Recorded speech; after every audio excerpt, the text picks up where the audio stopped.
Yep. Oh, hey, hats off to Simen Olsen, man. So is it his driving or is it the car setup that Odie does? Because, I mean, Hobson does a good job, too. Yep. Oh, for sure. I mean, all those 3 cars, they are shredding right now.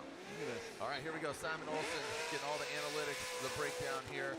And that was an aggressive flick in that first outside zone. Now, coming in outside zone 2, the Norwegian flag going sideways here into that 3rd outside zone. Simen Olsen, man, again, 5th event ever, driving an LS and S chassis for the first time ever. Could have been a little deeper there, but pretty aggressive on going after that final outside zone. Yeah, I mean, he just came right out of the box and did a great initiation there. I think that was pretty exciting. So he just ran with it. Just a few little mistakes here and there. I think it's going to be a good score as well. But look at that. Just right the angle there was quick, and then he had to dial back and just never really filled the zone with that, though. If he could have just done a little bit more to the right, he'd have been good. Here comes, kind of gets a little bit off that outside line there, driver's zone 2, and then goes back wide, and then a few adjustments in angle there. Could have gone slightly deeper. And then you've got this transition there, comes out, starts off kind of deep in that zone, and then kind of pulls away like many of the other drivers we've watched already during this qualifying.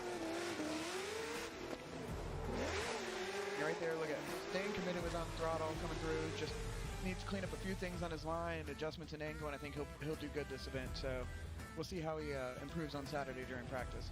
But this will still get him into the show, so it'll be good. Yep, absolutely. You know, and some of these drivers get to just chill on. Some of these drivers get to chill tomorrow, but some of them are doing double duty because they got pro spec drivers.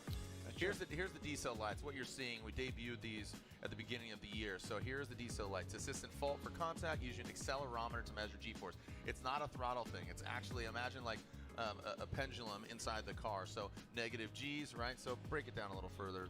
Yeah, I mean, think about when you're like riding in your car normal. Like you can sit in the car and someone's like big on the throttle or the brake, and you feel that in the car.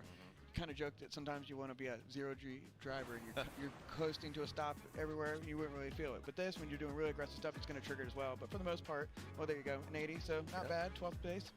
But yeah, the way it's weird because I know people have had questions before where like people have hit walls and everything. But again, you just kind of imagine that string and that item in there hanging.